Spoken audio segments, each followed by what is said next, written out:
Business സ്റ്റഡീസിന്റെ അടുത്ത ഭാഗത്തിലേക്ക് സ്വാഗതം.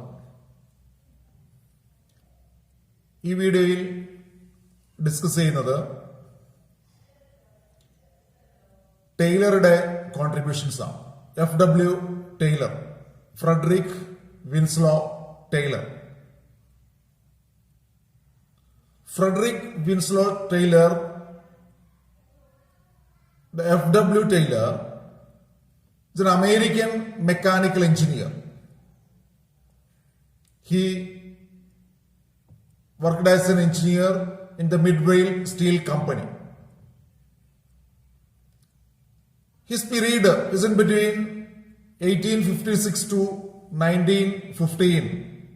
1856 മുതൽ 1915 വരെ ജീവിച്ചിരുന്ന ഒരു അമേരിക്കൻ മെക്കാനിക്കൽ എഞ്ചിനീയർ ആയിരുന്നു ആര്? FW Taylor. He is the main contributor of or the main management expert of the classical theory of management. Classical theory of management എന്ന് പറയുന്ന മാനേജ്മെന്റ് സ്കൂൾ ഓഫ് തോട്ടില് വളരെ പ്രധാനപ്പെട്ട അല്ലെങ്കിൽ വളരെ പ്രധാനിയായിരുന്നു ആര്? FW Taylor. Then he is a keen analyst of poor performance of business activities, and he conducted a series of experiments and finally launched a movement in 1910 called scientific management. He is a keen analyst of the business about its poor performance. ബിസിനസ്സുകളുടെ വളരെ മോശമായ പ്രവർത്തനങ്ങളുടെ കാരണം എന്ത് എന്ന് വളരെ വിശദമായി അന്വേഷിക്കുന്ന അല്ലെങ്കിൽ അന്വേഷിച്ച ഒരു മാനേജ്മെന്റ് എക്സ്പേർട്ട് ആയിരുന്നു ആര്? FW Taylor. Then according to him, in order to solve the management problems or in order to improve the efficiency of the management, there is a need of introducing scientific attitudes and approaches in the management. അതായത് ഒരു ബിസിനസ്സിൽ ഉണ്ടാകുന്ന പ്രശ്നങ്ങൾ പരിഹരിക്കാനും ബിസിനസിന്റെ മോശമായ പ്രവർത്തനങ്ങളുടെ അതിനെ ഒഴിവാക്കുന്നതിന് വേണ്ടിയിട്ട് അല്ലെങ്കിൽ അതിനെ പരിഹരിക്കുന്നതിന് വേണ്ടിയിട്ട് ബിസിനസ് പ്രവർത്തനങ്ങളിലും അല്ലെങ്കിൽ ബിസിനസിന്റെ മാനേജ്മെന്റ് പ്രവർത്തനങ്ങളിൽ ശാസ്ത്രീയമായ ഇടപെടലുകൾ ആവശ്യമാണ്. അങ്ങനെ ശാസ്ത്രീയമായ രീതിയിൽ പ്രശ്നങ്ങൾ പരിഹരിക്കണം. എങ്കിൽ മാത്രമേ ബിസിനസിന്റെ എഫിഷ്യൻസി വർദ്ധിപ്പിക്കാൻ പറ്റൂ എന്ന് ആര് കണ്ടെത്തുന്നു? FW ടൈലർ കണ്ടെത്തുകയാണ്. അതിന്റെ ഫലമായിട്ടാണ് അദ്ദേഹം 1910 പുതിയൊരു മൂവ്മെന്റ്, അതായത് സയന്റിഫിക് മാനേജ്മെന്റ് എന്ന് പറയുന്ന മൂവ്മെന്റ് മാനേജ്മെന്റ് ഫീൽഡിലേക്ക് ഇൻട്രൊഡ്യൂസ് ചെയ്യുന്നത്. അതിന്റെ ഭാഗമായി ഒരുപാട് പ്രിൻസിപ്പിൾസ് അദ്ദേഹം ഡെവലപ്പ് ചെയ്തിട്ടുണ്ട്. അത് അമേരിക്കൻ ജേർണലുകളിൽ പബ്ലിഷ് ചെയ്യുകയും അത് ഫൈനലി ആയിട്ട് 1911 ഒരു ബുക്ക് ഫോമില് എന്താക്കെയാണ് സയന്റിഫിക് മാനേജ്മെന്റ് പ്രിൻസിപ്പിൾസ് എന്ന് പറഞ്ഞിട്ട് ഒരു ബുക്ക് തയ്യാറാക്കുകയും ചെയ്യുന്നു. He is called as the father of scientific management. Henry Fayol is called the father of modern management.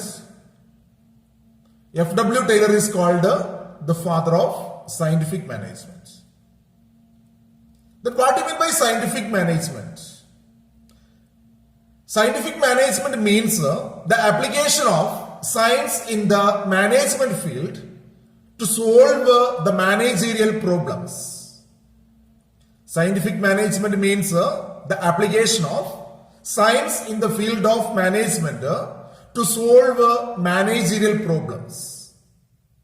ഒരു ബിസിനസ്സിലെ മാനേജ്മെന്റ് മേഖലയിൽ ഉണ്ടാകുന്ന പ്രശ്നങ്ങൾ പരിഹരിക്കുന്നതിന് വേണ്ടിയിട്ട് സയൻസിനെ ഉപയോഗിക്കുക അല്ലെങ്കിൽ ശാസ്ത്രീയമായ നിരീക്ഷണ പരീക്ഷണങ്ങളുടെ സഹായത്തോടുകൂടി ബിസിനസിന്റെ പ്രശ്നങ്ങൾ പരിഹരിക്കുക അല്ലെങ്കിൽ മാനേജ്മെന്റ് പ്രോബ്ലംസ് സോൾവ് ചെയ്യുക എന്നുള്ളതിനെയാണ് നമ്മൾ എന്ത് പറയുന്നത്?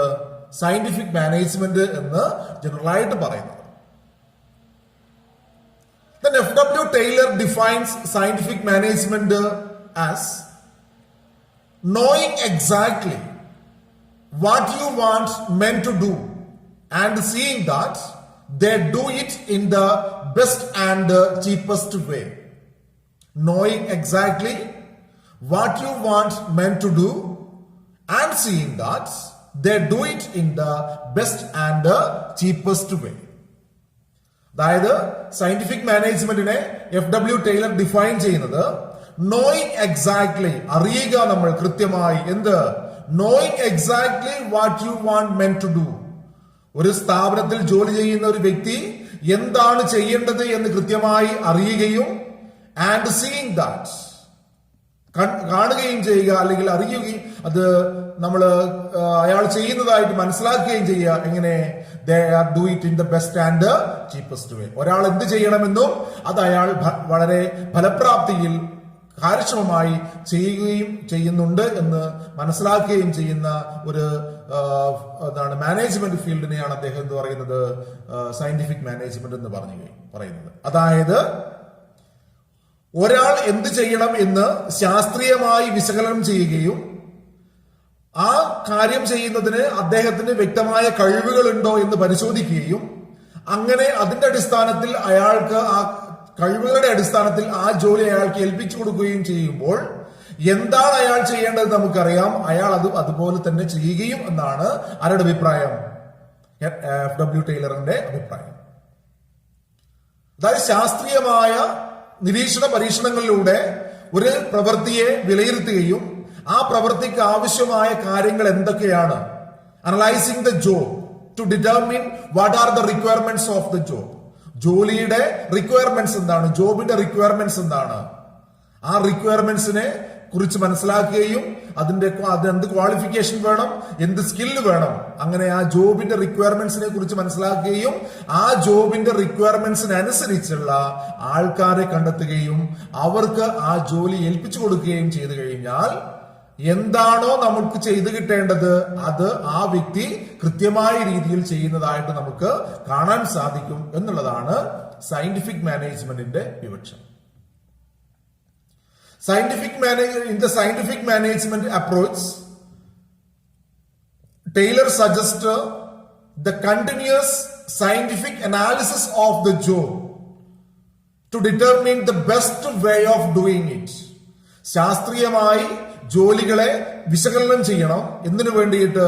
ഒരു വ്യക്തമായ രീതിയിൽ അല്ലെങ്കിൽ വളരെ ശാസ്ത്രീയമായി വളരെ കൃത്യമായിട്ട് ചെയ്തു തീർക്കുന്നതിനുള്ള വഴി കണ്ടെത്തുന്നതിന് വേണ്ടിയിട്ട്.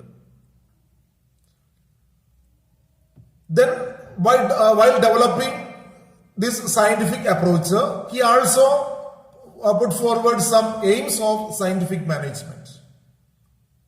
That is for the increasing production. Production can increase by setting up of standards, standard output, standard unit, then standard machinery and standard for raw materials also. Increased production through standards. Then improved quality through the quality control and the research methods. Quality വർദ്ധിപ്പിക്കുക, ഉൽപ്പന്നങ്ങളുടെ quality വർദ്ധിപ്പിക്കണം, അല്ലെങ്കിൽ ചെയ്യുന്ന ജോലിയുടെ quality വർദ്ധിപ്പിക്കണം. എങ്ങനെ?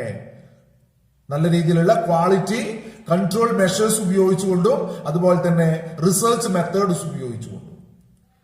പിന്നെ reducing cost, അതായത് ചെലവുകൾ കുറയ്ക്കുക. ചെലവുകൾ കുറയ്ക്കുമ്പോൾ തന്നെ നമുക്കറിയാം എഫിഷ്യൻസി കൂടും. അതിന് സയന്റിഫിക് ടെക്നിക്സ് ആൻഡ് അപ്രോച്ചസ് ഉപയോഗിച്ചുകൊണ്ട് ചെലവ് കുറയ്ക്കുക, അതും ഏതിന്റെ ലക്ഷ്യമാണ്? സയന്റിഫിക് മാനേജ്മെന്റിന്റെ ലക്ഷ്യമാണ്. Then the selection of right person for the right work. ഉചിതമായ വ്യക്തികളെ ഉചിതമായ ജോബിന് വേണ്ടി സെലക്ട് ചെയ്യുക. അതിന് ശാസ്ത്രീയമായ രീതിയിൽ ജോബിനെ വിശകലനം ചെയ്യുക. Scientific approaches are necessary for selecting the best person for the right job. Then some principles are also be given by FW Taylor in order to implement the scientific management. First principle is that science not rule of thumb. Science not the rule of thumb. What do you mean by the rule of thumb? Rule of thumb means using the traditional practices on the basis of the experience of the managers. Rule of thumb എന്ന് പറഞ്ഞാൽ നമുക്കറിയാം, കൈ ചൂണ്ടി തീരുമാനം ആജ്ഞാപിക്കുന്നതിനെയാണ് നമ്മൾ എന്ത് പറയുക, rule of thumb എന്ന് പറയുന്നത്. വിരൽ ചൂണ്ടി ആജ്ഞാപിക്കുക.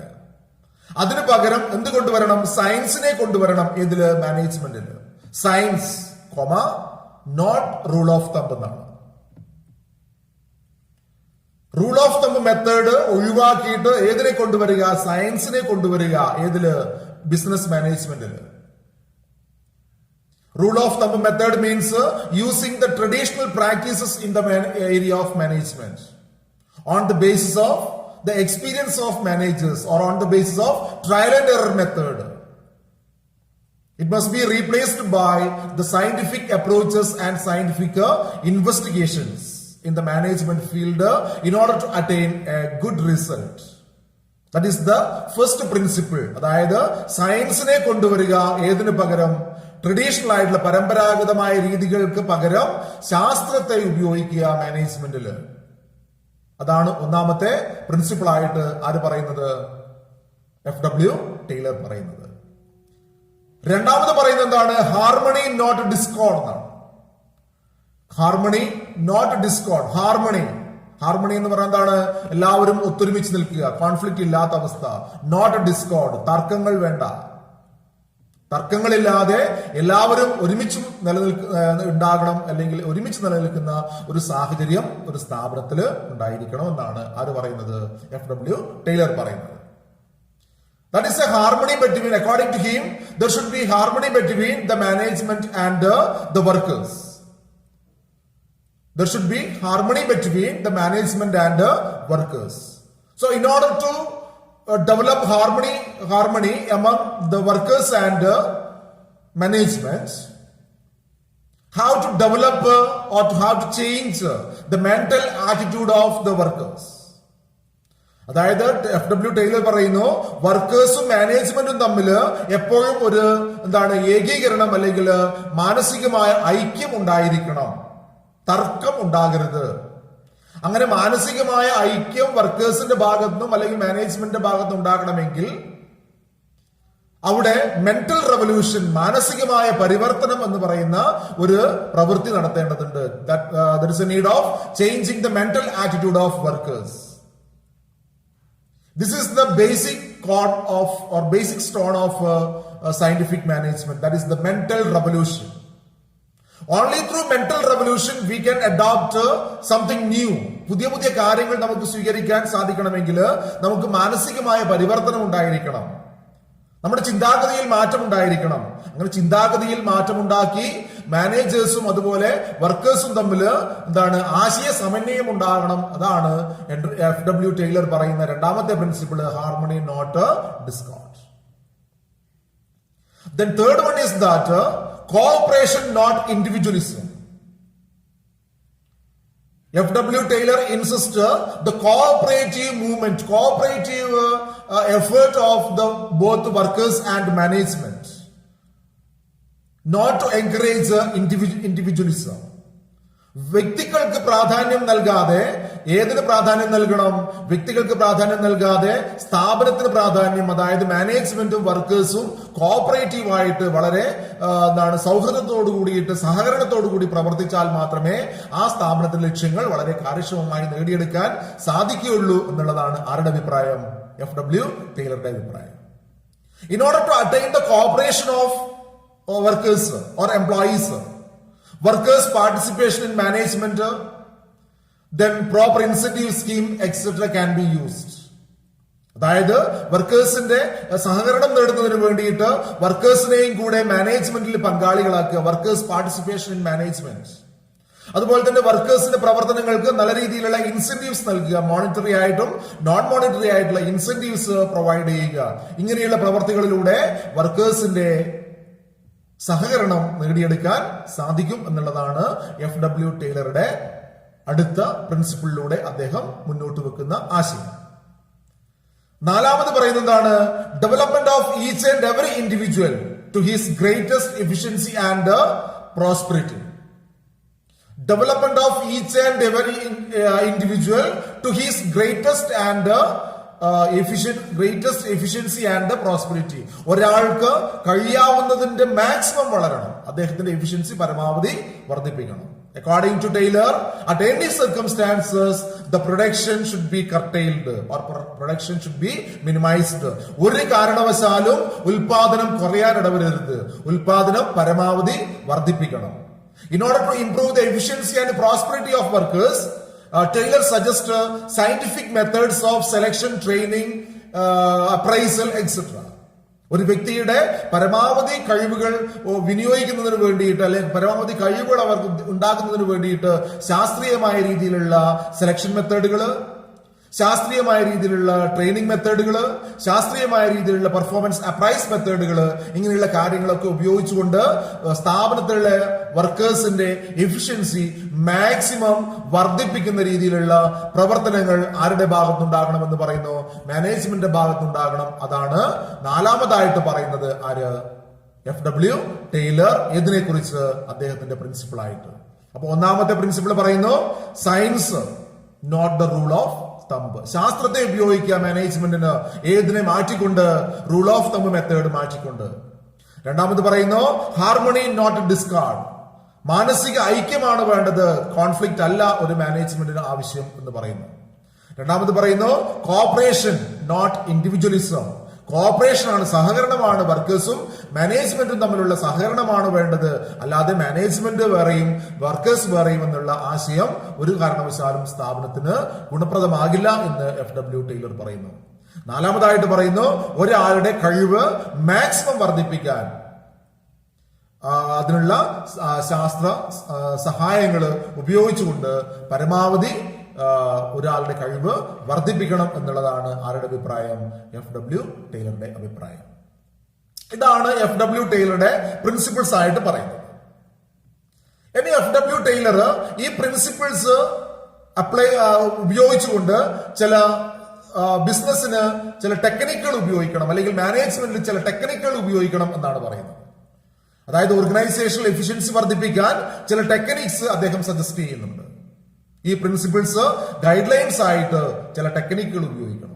ആ ടെക്നിക്കുകൾ ആണ് നമ്മൾ പറയുന്നത് ടെക്നിക്സ് ഓഫ് സയന്റിഫിക് മാനേജ്മെന്റ്. ഒന്നാമത്തെ ടെക്നിക്ക് പറയുന്നത് standardisation and simplification of work. Standardisation and simplification of work. That is according to Taylor, everything should be standardized. ഒരു സ്ഥാപനത്തിലെ എല്ലാ കാര്യങ്ങളും സ്റ്റാൻഡർഡൈസ്ഡ് ആയിരിക്കണം, അതായത് ഒരു സ്റ്റാൻഡേർഡ് നിശ്ചയിച്ചിരിക്കണം. ഒരു വർക്കിന് സ്റ്റാൻഡേർഡ് ഉണ്ടായിരിക്കണം, ആ വർക്ക് ഇങ്ങനെ ആയിരിക്കണം, അതാണ് അതിന്റെ സ്റ്റാൻഡേർഡ്. റോ മെറ്റീരിയൽസിന് സ്റ്റാൻഡേർഡ് ഉണ്ടായിരിക്കണം, റോ മെറ്റീരിയലിന്റെ ക്വാളിറ്റി ഇത്രയും ഉണ്ടായിരിക്കണം, അതാണ് അതിന്റെ സ്റ്റാൻഡേർഡ്. മെഷീൻസിന് സ്റ്റാൻഡേർഡ് ഉണ്ടായിരിക്കണം, അതാണ് ആ മെഷീൻ ഇന്ന ക്വാളിറ്റിയുള്ള മെഷീൻസ്, അതായത് ISI മാർക്കുള്ള മെഷീൻ, അങ്ങനെയൊക്കെ പറയുന്നുണ്ടല്ലോ, അതൊക്കെയാണ് അതിന്റെ സ്റ്റാൻഡേർഡ്. അപ്പൊ ഓരോ പ്രവർത്തനത്തിനും ഓരോ കാര്യത്തിനും എന്തുണ്ടായിരിക്കണം? സ്റ്റാൻഡേർഡ് ഉണ്ടായിരിക്കണം എന്നുള്ളത് ഒരു ടെക്നിക്കാണ്. എന്താണ് ഈ സ്റ്റാൻഡേർഡ് ഉണ്ടാക്കിയാൽ എന്താ ഗുണം? സ്റ്റാൻഡേർഡ് ഉണ്ടാക്കിയാൽ അത് ആ സ്ഥാപനത്തിന്റെ പ്രവർത്തനത്തിൽ നമുക്ക് സ്റ്റാൻഡേർഡ് നിശ്ചയിക്കാൻ പറ്റും. ഇത്ര ലെവലില് പ്രോഫിറ്റ് ഈ വർഷം നേടണം, അല്ലെങ്കിൽ ഇത്ര സെയിൽസ് നേടണം, അത് സ്റ്റാൻഡേർഡ് നമുക്ക് നിശ്ചയിക്കാം. എന്നിട്ട് ആ സ്റ്റാൻഡേർഡിലേക്ക് നമുക്ക് പ്രവർത്തനത്തെ നയിക്കാം. പിന്നെ പറയുന്നു സിംപ്ലിഫിക്കേഷൻ ഓഫ് വർക്ക്. കോംപ്ലക്സ് വർക്കിനെ എന്ത് ചെയ്യുക? ഡിവൈഡ് ചെയ്ത് സിമ്പിൾ വർക്ക് ആക്കിയിട്ട് മാറ്റുക. അങ്ങനെ ചെയ്യുമ്പോൾ എന്താ ഗുണം? ഈ സിമ്പിൾ വർക്ക് അപ്രോപ്രിയേറ്റ് വ്യക്തികൾക്ക് ഏൽപ്പിച്ച് നൽകി കഴിഞ്ഞാൽ അവർ അത് എന്ത് ചെയ്യും? കാര്യക്ഷമമായിട്ട് പെർഫോം ചെയ്യും. അങ്ങനെ ഓർഗനൈസേഷണൽ എഫിഷ്യൻസി വർദ്ധിപ്പിക്കാൻ സാധിക്കും എന്നാണ് ആരുടെ അഭിപ്രായം? FW ടൈലറുടെ അഭിപ്രായം. ഇതൊക്കെ സയന്റിഫിക് ആണ്, ശാസ്ത്രീയമാണ്, ശാസ്ത്രീയമായ രീതിയിൽ ചെയ്യണം. വെറുതെ എങ്ങനെയൊക്കെ മുറിച്ചിട്ട് സ്റ്റാൻഡർഡൈസേഷൻ എന്ന് പറയാൻ പറ്റില്ല. വളരെ കൃത്യമായ രീതിയിൽ ശാസ്ത്രീയമായ പരീക്ഷണങ്ങളുടെ അല്ലെങ്കിൽ നിഗമനങ്ങളുടെ അടിസ്ഥാനത്തിൽ വർക്കുകളും എല്ലാം സ്റ്റാൻഡർഡൈസ് ചെയ്യുക. കോംപ്ലക്സ് വർക്കുകളെ സിമ്പിൾ വർക്കുകളായിട്ട് എന്ത് ചെയ്യുക? മാറ്റി അത് അപ്രോപ്രിയേറ്റ് ആയിട്ടുള്ള വ്യക്തികൾക്ക് ഏൽപ്പിച്ചു കൊടുക്കുക. ആ വ്യക്തികളെ നിർണ്ണയിക്കപ്പെടുന്നതും ശാസ്ത്രീയമായ രീതിയിലായിരിക്കണം എന്നർത്ഥം. ഇതാണ് ഒന്നാമത്തെ ടെക്നിക്കായിട്ട് ആര് പറയുന്നത്? FW ടൈലർ പറയുന്നത്. രണ്ടാമത്തെ ടെക്നിക്ക് പറയുന്നത് method സ്റ്റഡിയാണ്. Method study. Method study means studying different methods of execution of a work in order to identify the best method. വിവിധ മെത്തേഡുകളെ, വിവിധ രീതികളെ കുറിച്ച് പഠിക്കുക. ഒരു ജോലി ചെയ്യുന്നതിനുള്ള വിവിധ രീതികളെ കുറിച്ച് പഠിക്കുക. എന്തിനു വേണ്ടിയിട്ട്? അതിൽ നിന്ന് ഏറ്റവും നല്ല ഒരു രീതി കണ്ടെത്തുന്നതിന് വേണ്ടിയിട്ട്. Best method. ആ ബെസ്റ്റ് മെത്തേഡിന്റെ പ്രത്യേകത എന്തായിരിക്കും? അതിന് ചെലവ് കുറവായിരിക്കും, അതിന് ടൈം കുറവായിരിക്കും, വിത്ത് മിനിമം കോസ്റ്റ് ആയിരിക്കും. അപ്പൊ in order to determine the best method of doing a work, how to conduct a method study. എല്ലാ പ്രവർത്തനങ്ങൾക്കും ഒരു മെത്തേഡ് സ്റ്റഡി കണ്ടക്ട് ചെയ്യണം എന്നാണ് പറയുന്നത്. പല മെത്തേഡുകളിൽ നമുക്ക് ഒരു പ്രവർത്തനത്തെ ചെയ്യാൻ സാധിക്കും. ആ പല പ്രവർത്തനങ്ങളെ കുറിച്ച് പഠിക്കുക, ഓരോന്നിന്റെ കോസ്റ്റ് വിശകലനം ചെയ്യുക, ഓരോന്നിന്റെ ബെനിഫിറ്റ് വിശകലനം ചെയ്യുക. അപ്പോൾ ഏറ്റവും ലീസ്റ്റ് കോസ്റ്റിൽ മാക്സിമം ബെനിഫിറ്റ് കിട്ടുന്ന മെത്തേഡ് ആയിരിക്കണം ഉപയോഗിക്കേണ്ടത്. അങ്ങനെ ആ ബെസ്റ്റ് മെത്തേഡ് ഐഡന്റിഫൈ ചെയ്യുന്നതിന് വേണ്ടി നടത്തുന്ന പഠനമാണ് ഇത് മെത്തേഡ് സ്റ്റഡി. മൂന്നാമതായിട്ട് ടെക്നിക്ക് എന്താണ്? മോഷൻ സ്റ്റഡിയാണ്, മൂവ്മെന്റ് സ്റ്റഡി.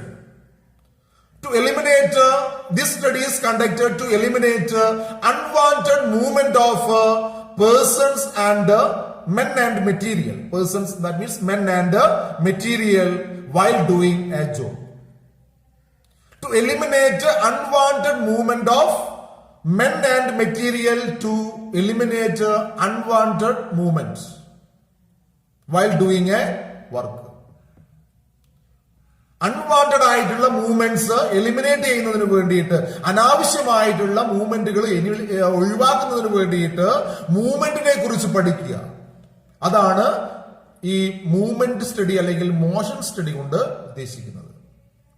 അതായത് വ്യക്തികൾ അനാവശ്യമായി മൂവ് ചെയ്യുമ്പോൾ അതിന് കൂടുതൽ സമയം അവരെടുക്കും, അത് കോസ്റ്റാണ്.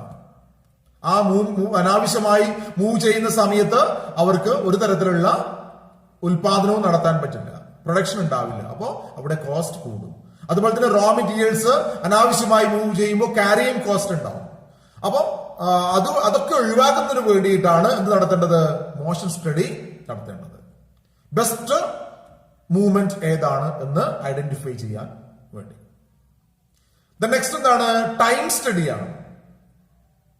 To find a minimum time required for each and element of work.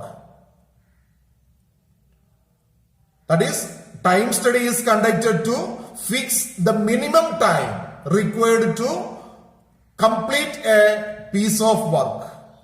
ഒരു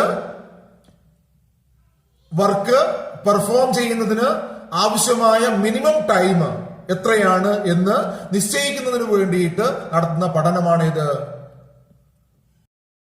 ടൈം സ്റ്റഡി. അതായത് സ്റ്റാൻഡേർഡ് ടൈം നമുക്ക് ഫിക്സ് ചെയ്യാം. ഒരു വർക്ക് 10 മിനിറ്റ് കൊണ്ട് പെർഫോം ചെയ്യണം എന്ന് പറഞ്ഞു കഴിഞ്ഞാൽ അതാണ് അതിന്റെ സ്റ്റാൻഡേർഡ് ടൈം. ഇതാണ് ടൈം സ്റ്റഡി കൊണ്ട് ഉദ്ദേശിക്കുന്നത്.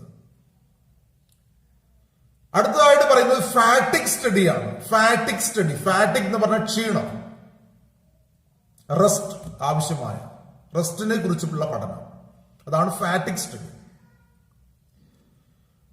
Fact study seeks to determine the amount and frequency of rest intervals while doing a job. Rest intervals required while doing a job. Frequency and amount of rest intervals required while doing a job. ഒരു ജോലി ചെയ്യുന്ന സമയത്ത് ആ ജോലി ചെയ്യുന്ന കാലയളവില് തൊഴിലാളികൾക്ക് rest എത്ര സമയം കൊടുക്കണം, അത് ഏതൊക്കെ ഇടവേളകളിൽ നൽകണം. നമുക്കൊക്കെ സ്കൂളിൽ ഇന്റർവെൽ ലഭിക്കാറില്ലേ? അത് ഫാറ്റിക് സ്റ്റഡിയുടെ ഫലമായിട്ട് ഫിക്സ് ചെയ്യപ്പെടുന്നതാണ്. അപ്പൊ fatigue study is conducted to fix the amount and frequency of rest intervals അല്ലെങ്കിൽ റെസ്റ്റ്. നമുക്ക് വിശ്രമം എത്ര അളവിൽ വേണം, അത് ഏത് ഇന്റർവെല്ലിൽ നൽകണം എന്നതിനെ കുറിച്ചുള്ള പഠനമാണ് ഇത് ഫാറ്റിക് സ്റ്റഡി കൊണ്ട് ഉദ്ദേശിക്കുന്നത്. അതൊരു തൊഴിൽ ചെയ്യുമ്പോൾ ഉണ്ടാകുന്ന ഒരാൾ രാവിലെ മുതൽ വൈകുന്നേരം വരെ അയാൾക്ക് ഒരേ തലത്തിൽ ജോലി ചെയ്യാൻ സാധിക്കില്ല. അപ്പോൾ ജോലി ചെയ്യുന്ന ഇടവേളകളിൽ എത്ര സമയം അവർക്ക് ഇന്റർവെൽ നൽകേണ്ടതുണ്ട്, അതിനെക്കുറിച്ചുള്ള പഠനം. എന്തിനാണ് ഈ റെസ്റ്റ് നൽകുന്നത്? In order to recoup the lost energy.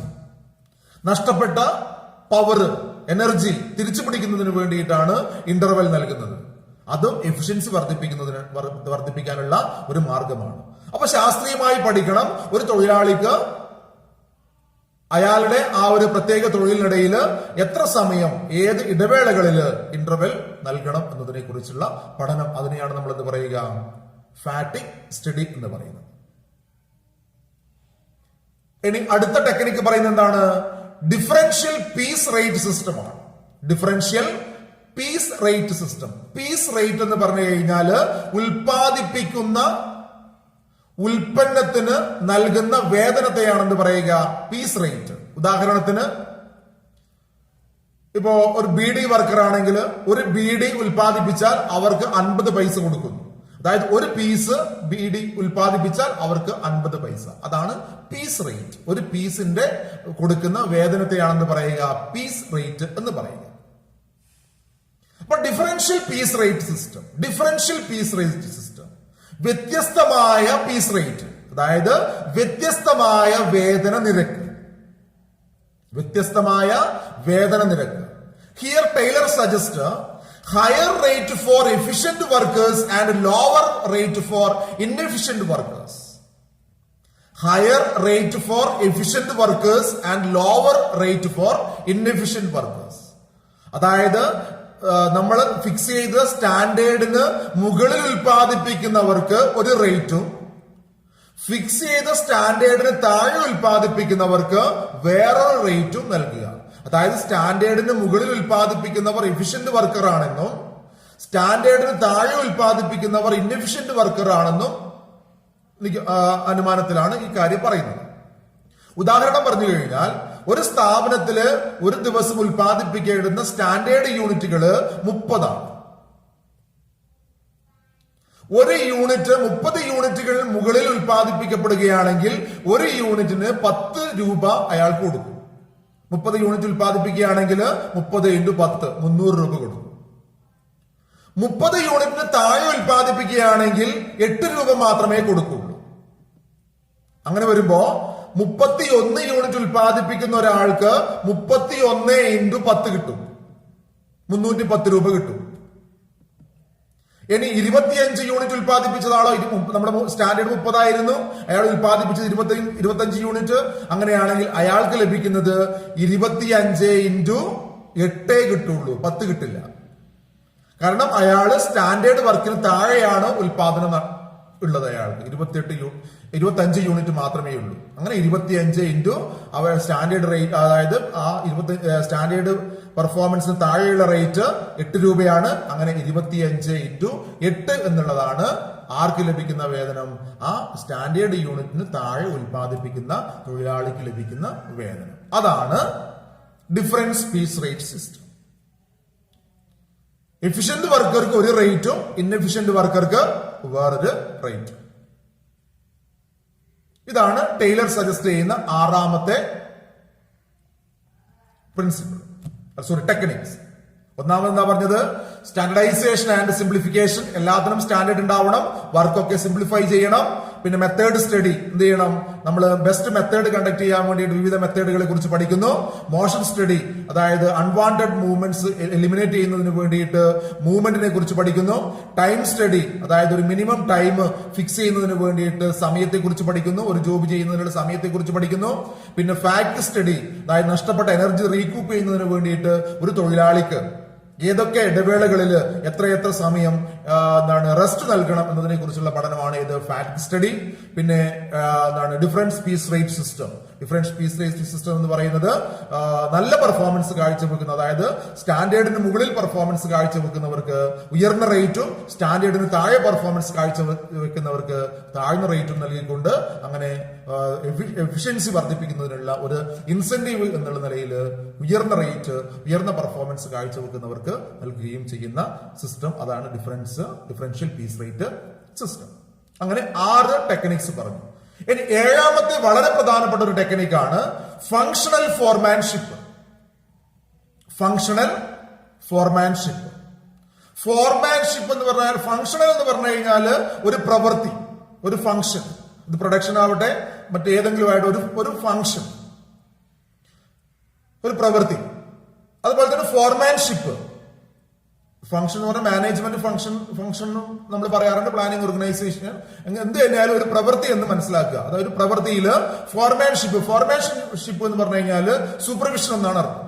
ഫോർമാൻ എന്ന് പറഞ്ഞു കഴിഞ്ഞാൽ ലോവർ ലെവൽ മാനേജ്മെന്റിലുള്ള ഒരു പോസ്റ്റ് ആണ് ഏത്? ഫോർമാൻ.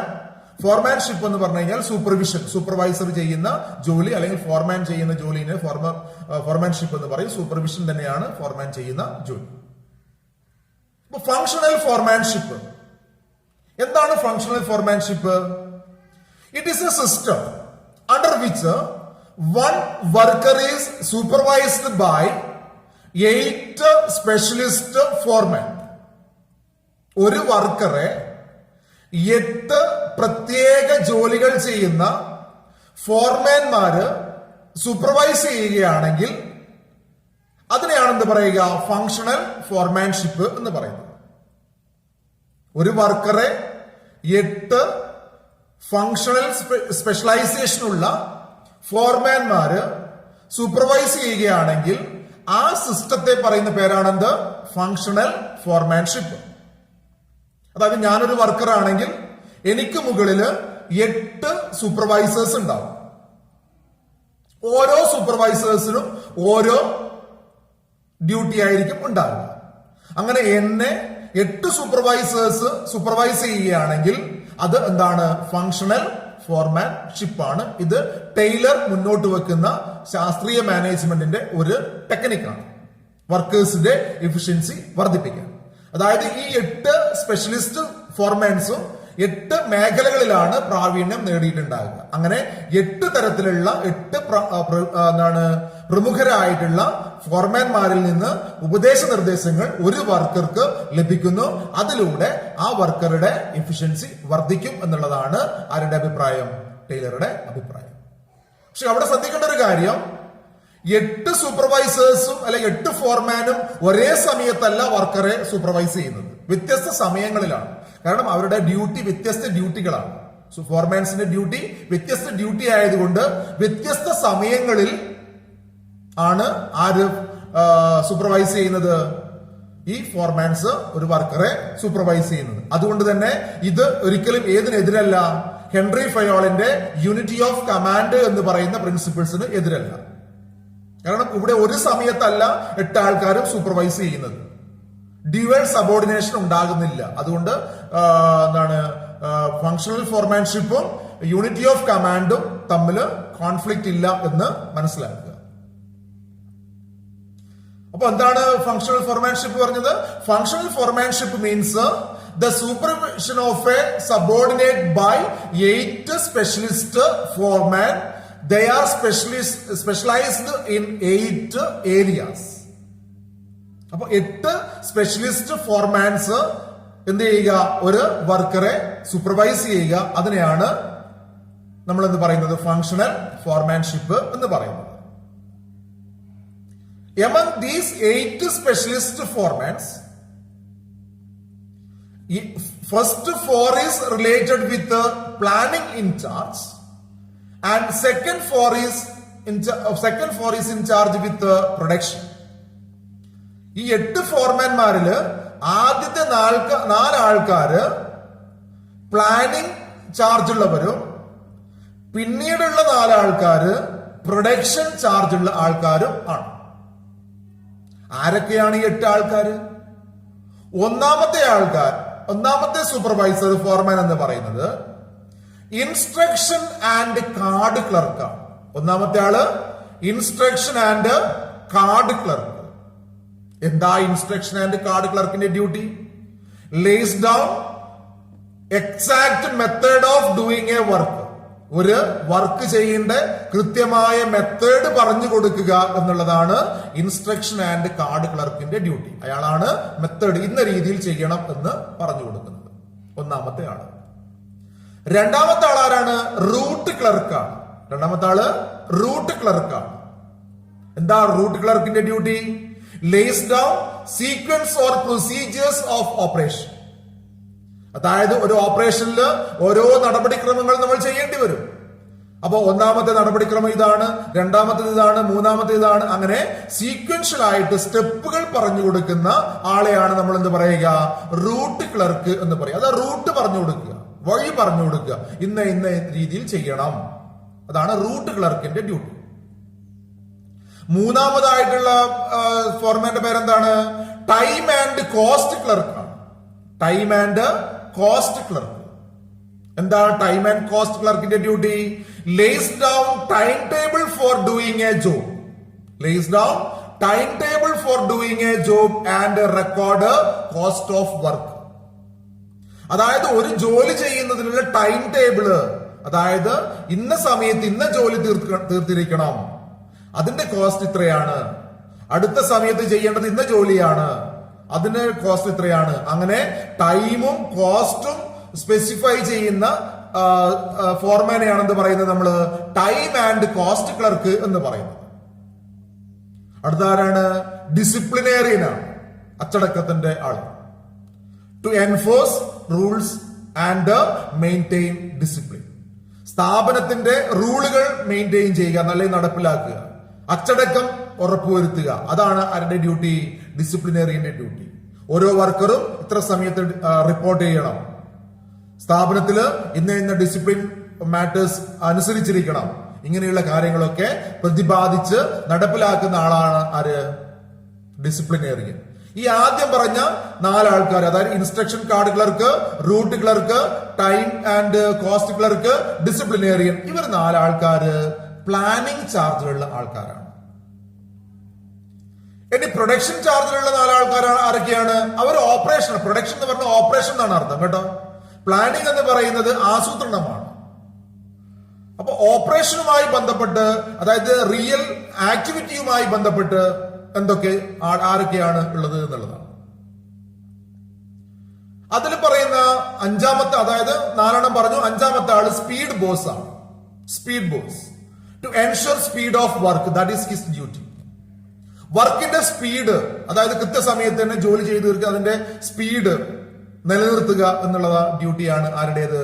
സ്പീഡ് ബോസിന്റെ ഡ്യൂട്ടി. പിന്നെ ഗാങ് ബോസ് ആണ്. ഗാങ് ബോസിന്റെ ഡ്യൂട്ടി എന്താണ്? Assemble and setup various machines and tools four work. വർക്കിന് ആവശ്യമായ ടൂൾസും എക്യുപ്മെന്റ്സും കാര്യങ്ങളൊക്കെ എന്ത് ചെയ്യുക? തയ്യാറാക്കി വെക്കുക എന്നുള്ളതാണ് ആരുടെ ഡ്യൂട്ടി? ഈ ഗാങ് ബോസിന്റെ ഡ്യൂട്ടി. അടുത്ത ആളാരാണ്? റിപ്പയർ ബോസ് ആണ്. എന്തായിരിക്കും അപ്പൊ റിപ്പയർ ബോസിന്റെ duty? Upkeeping the tools and machines, that is the maintenance of machines and tools, that is repairing, painting, oiling, greasing, etcetera. That is the duty of repairing boss. അപ്പൊ repairing boss ആണ് എന്ത് ചെയ്യുന്നത്? മെഷീൻസിൽ ഉണ്ടാകുന്ന തകരാറുകൾ പരിഹരിക്കുന്നത്, അത് oil ചെയ്യുന്നത്, അതിന് പെയിന്റ് ചെയ്യണം, അങ്ങനെയുള്ള കാര്യങ്ങളൊക്കെ മെഷീൻസിന്റെ അപ്കീപ്പിംഗുമായി ബന്ധപ്പെട്ട പ്രവർത്തനങ്ങൾ നടത്തുന്നത് ആരാണ്? റിപ്പയർ ബോസ് ആണ്. അടുത്ത ആളാരാണ്? ഇൻസ്പെക്ടർ ആണ്. എന്താ ഇൻസ്പെക്ടറുടെ ഡ്യൂട്ടി? ഇൻസ്പെക്ടറുടെ ഡ്യൂട്ടി എന്ന് പറയുന്നത് ക്വാളിറ്റി ചെക്കിംഗ് ആണ്.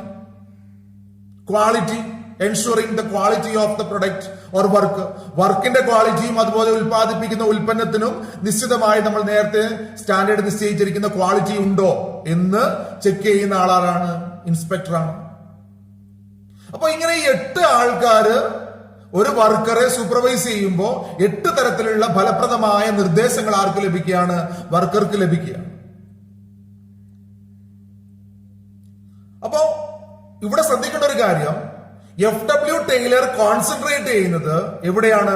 ഫ്ലോർ ലെവലിലാണ്, വർക്കേഴ്സ് ലെവലിലാണ്. വർക്കേഴ്സിന്റെ എഫിഷ്യൻസി എങ്ങനെ വർദ്ധിപ്പിക്കാം? FW Taylor concentrate on the floor level or the shop level of the organisation and he suggests how can improve the efficiency of workers. Workers efficiency ultimately leads to organizational efficiency. Workers efficient ആവുകയാണെങ്കിൽ അത് ഏതിലേക്ക് എത്തും? Organisation എഫിഷ്യൻസിയിലേക്ക് എത്തും. അതുകൊണ്ട് എപ്പോഴും വർക്കേഴ്സിനെയാണ് ആര് concentrate ചെയ്യുന്നത്? FW Taylor concentrate ചെയ്യുന്നത്. നേരത്തെ ഹെൻറി ഫയോളിന്റെ കാര്യം പറഞ്ഞു. ഹെൻറി ഫയോൾ എന്താണ്? ടോട്ടൽ അഡ്മിനിസ്ട്രേഷൻ ആണ്. ഒരു സ്ഥാപനത്തിന്റെ മൊത്തത്തിലുള്ള അഡ്മിനിസ്ട്രേഷനുമായി ബന്ധപ്പെട്ട കാര്യങ്ങളാണ് ആര് പറയുന്നത്? ഹെൻറി ഫയോൾ പറഞ്ഞത്. അങ്ങനെയാണെങ്കിൽ ടൈലർ പറയുന്നത് എന്താണ്? ഫ്ലോർ ലെവലിൽ ഇംപ്രൂവ്മെന്റ് ഉണ്ടാവുകയാണെങ്കിൽ അത് അൾട്ടിമേറ്റ് ആയിട്ട് ആ സ്ഥാപനത്തിൽ തന്നെ ഇംപ്രൂവ്മെന്റ് ഉണ്ടാക്കും എന്നുള്ളതാണ്. ഇത്രയാണ് FW ടൈലറുടെ സയന്റിഫിക് മാനേജ്മെന്റുമായി ബന്ധപ്പെട്ട കോൺട്രിബ്യൂഷൻസ്. ഇനി ഇവിടെ നമുക്ക് ചില വ്യത്യാസങ്ങൾ കാണാൻ സാധിക്കും. ആര് തമ്മിലുള്ള വ്യത്യാസങ്ങൾ? FW ടൈലറും അതുപോലെ ഹെൻറി ഫയോളും തമ്മിലുള്ള വ്യത്യാസങ്ങൾ. FW ടൈലറിനെ നമ്മള് സയന്റിഫിക് മാനേജ്മെന്റിന്റെ അപ്പോസ്റ്റൽ എന്ന് വിളിക്കുമ്പോ ഹെൻറി ഫയോളിനെ നമ്മൾ വിളിച്ചത് എന്താണ്? മോഡേൺ മാനേജ്മെന്റിന്റെ വക്താവ് എന്നുള്ള നിലയിലാണ്. അപ്പോ അതിനൊരു ഡിഫറൻസ് ഉണ്ട്. എന്തൊക്കെയാണ് ആ പോയിന്റ്സ് ഓഫ് ഡിഫറൻസ് എന്ന് നമുക്കൊന്ന് പരിശോധിക്കാം. ഒന്നാമത്തെ കാര്യം, ഇത് ഏതിനെ കുറിച്ച് പറയുന്നു എന്നുള്ളതാണ്. പെർസ്പെക്റ്റീവ്. ഏത് മേഖലയെ കുറിച്ച് പറയുന്നു? എന്താണ് പെർസ്പെക്റ്റീവ്? ഹെൻറി ഫയോൾ പറയുന്നത് ടോപ്പ് ലെവൽ മാനേജ്മെന്റിനെ കുറിച്ചാണ്. അഡ്മിനിസ്ട്രേറ്റീവ് ലെവലിനെ കുറിച്ചുള്ള തിയറീസ് ആണ്, അല്ലെങ്കിൽ കാര്യങ്ങളാണ് ആര് പറയുന്നത്? ഹെൻറി ഫയോൾ അദ്ദേഹത്തിന്റെ തിയറിയിൽ പറഞ്ഞിരിക്കുന്നത്. അങ്ങനെയാണെങ്കിൽ FW ടൈലർ ഏതിനെ കുറിച്ചാണ് സംസാരിച്ചത്? FW ടൈലറുടെ പെർസ്പെക്റ്റീവ് ഫ്ലോർ ലെവലാണ്. അതാണ് ഒന്നാമത്തെ ഡിഫറൻസ്. രണ്ടാമത്തെ എന്താണ്? യൂണിറ്റി ഓഫ് കമാൻഡ് ആണ്. യൂണിറ്റി ഓഫ് കമാൻഡ് തമ്മിലുള്ള വ്യത്യാസം എന്താണ്? According to FW Taylor, there should be one boss and one subordinate and one boss. One subordinate and one boss. Then according to FW Taylor, one worker is supervised by 8 specialist foreman. Then applicability. എന്താണ് applicability യെ കുറിച്ച് പറയുന്നത്? Henry ഫയോളിന്റെ principles universally applicable ആണ്. പക്ഷേ FW ടൈലറുടെ principles specific സിറ്റുവേഷൻസിൽ മാത്രമേ എന്ത് ചെയ്യാൻ പറ്റുള്ളൂ? അപ്ലൈ ചെയ്യാൻ സാധിക്കുള്ളൂ. അടുത്ത പറയുന്നത് എന്താണ്? അടുത്ത ബേസ് പറയുന്നതാണ് ബേസിസ് ഓഫ് ഫോർമേഷൻ ആണ്. On the basis of personal experience the theories are developed by the Henri Fayol. Henri Fayol അദ്ദേഹത്തിന് തിയറീസ് ഡെവലപ്പ് ചെയ്ത് പേഴ്സണൽ എക്സ്പീരിയൻസിലൂടെയാണെങ്കിൽ ഒബ്സർവേഷൻസ് ആൻഡ് എക്സ്പെരിമെന്റേഷൻസിലൂടെയാണ് FW ടൈലർ അദ്ദേഹത്തിന് തിയറീസ് ഡെവലപ്പ് ചെയ്തിട്ടുള്ളത്. പിന്നെ ഫോക്കസ് ആണ്. ഏതിനാണ് പ്രാധാന്യം നൽകുന്നത് എന്നുള്ളതാണ്. ഹെൻറി ഫയോൾ ഫോക്കസ് ചെയ്യുന്നത് ഓവറോൾ ഇംപ്രൂവ്മെന്റ് ഓഫ് അഡ്മിനിസ്ട്രേഷൻ ആണ്. Improving overall administration. Overall administration improve ചെയ്യുക എന്നുള്ളതാണ് ആരുടെ ഉദ്ദേശം? ഹെൻറി ഫയോളിന്റെ ഉദ്ദേശം. പക്ഷെ എങ്ങനെയാണെങ്കിൽ പ്രൊഡക്ടിവിറ്റി ഇൻക്രീസ് ചെയ്യുക എന്നുള്ളതാണ് ആരുടെ ലക്ഷ്യം? ആര് ഫോക്കസ് ചെയ്യുന്നത്? FW ടൈലർ ഫോക്കസ് ചെയ്യുന്നത്. പിന്നെ പേഴ്സണാലിറ്റി ആണ്. ഹെൻറി ഫയോള് പ്രാക്ടീഷണർ ആണെങ്കിൽ FW ടൈലർ സയന്റിസ്റ്റ് ആണ്. ഹെൻറി ഫയോള് പ്രാക്ടീഷണർ ആണ്, അതായത് അദ്ദേഹത്തിന്റെ മാനേജ്മെന്റ് ഫീൽഡിൽ അദ്ദേഹം പ്രാക്ടീസിലൂടെ കണ്ടെത്തുകയാണെങ്കിൽ സയന്റിഫിക് എൻക്വയറീസിലൂടെയും ഇൻവെസ്റ്റിഗേഷൻസിലൂടെയുമാണ് ആര് കാര്യങ്ങൾ കണ്ടെത്തുന്നത്? FW ടൈലർ കണ്ടെത്തുന്നത്.